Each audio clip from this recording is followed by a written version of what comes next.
My name is Emma Carson, and I'll never forget the night I met him, the man who turned a simple bus ride into my worst nightmare. It began on a rainy evening as I boarded a city-to-city Greyhound bus traveling from Memphis to Nashville. The bus smelled of wet clothes and cheap coffee. As I settled into my seat near the window, I noticed him, a tall, slim man with striking blue eyes and an old-fashioned yet impeccably clean suit. He carried a small leather bag, and his gaze lingered briefly on me before he smiled politely and sat in the aisle seat next to mine. "Long ride ahead," he said in a calm, soothing voice. "Name's Jack. Mind if I sit here?" I hesitated for a moment, then nodded. "Sure. I'm Emma." The bus pulled out of the station, and the dim overhead lights flickered as we merged onto the highway. Jack leaned back in his seat, casually observing the other passengers.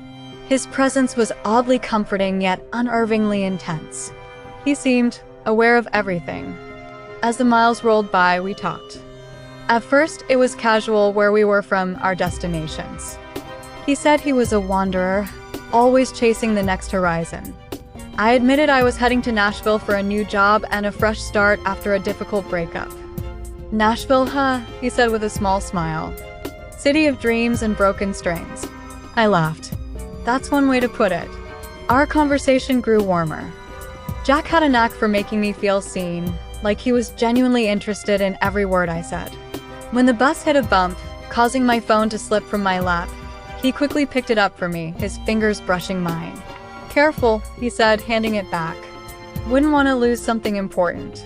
Something about the way he said it sent a tiny shiver down my spine, but I brushed it off. After a couple of hours, the bus made a scheduled stop at a rest area. Most passengers stayed on board, but I needed a bathroom break. I excused myself, and Jack offered a polite, "Take your time." When I returned, the atmosphere felt off.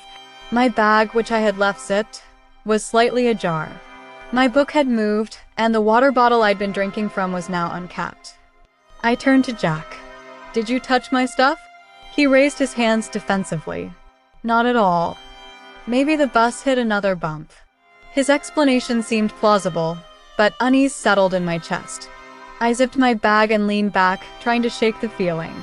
Jack noticed my discomfort and shifted the conversation, asking about my favorite places in Nashville.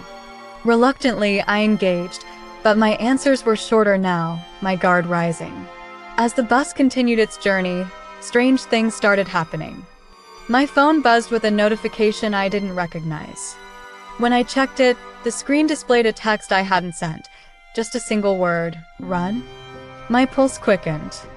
I glanced at Jack, who was casually watching the road ahead. Did he do this? How? I tried to steady my breathing. Maybe it was a glitch. Maybe I was overthinking. But when I noticed Jack subtly glancing at me from the corner of his eye, my paranoia spiked. I decided to act. I stood up and walked to the driver, a burly man in his 50s named Hank. Leaning in close, I whispered, "Something's not right with the guy sitting next to me." Hank's eyes narrowed. "What's going on?" I explained the strange occurrences, my voice trembling. Hank nodded slowly.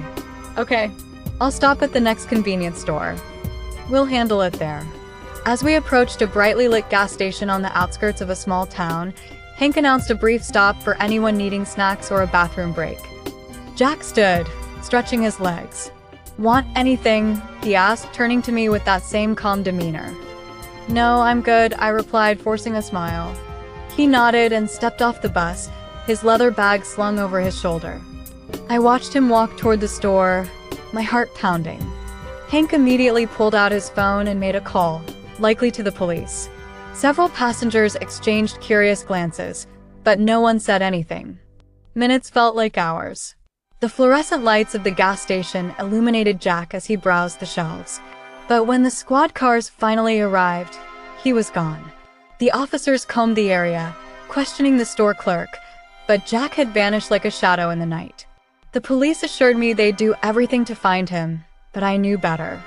Jack was too smart, too calculated. He had slipped through their fingers just like he had through mine. To this day, I can't shake the memory of his calm voice or the piercing look in his eyes. Wherever he is now, I know he's out there, watching, waiting, and planning his next move. This is my story. But I wonder who will be next.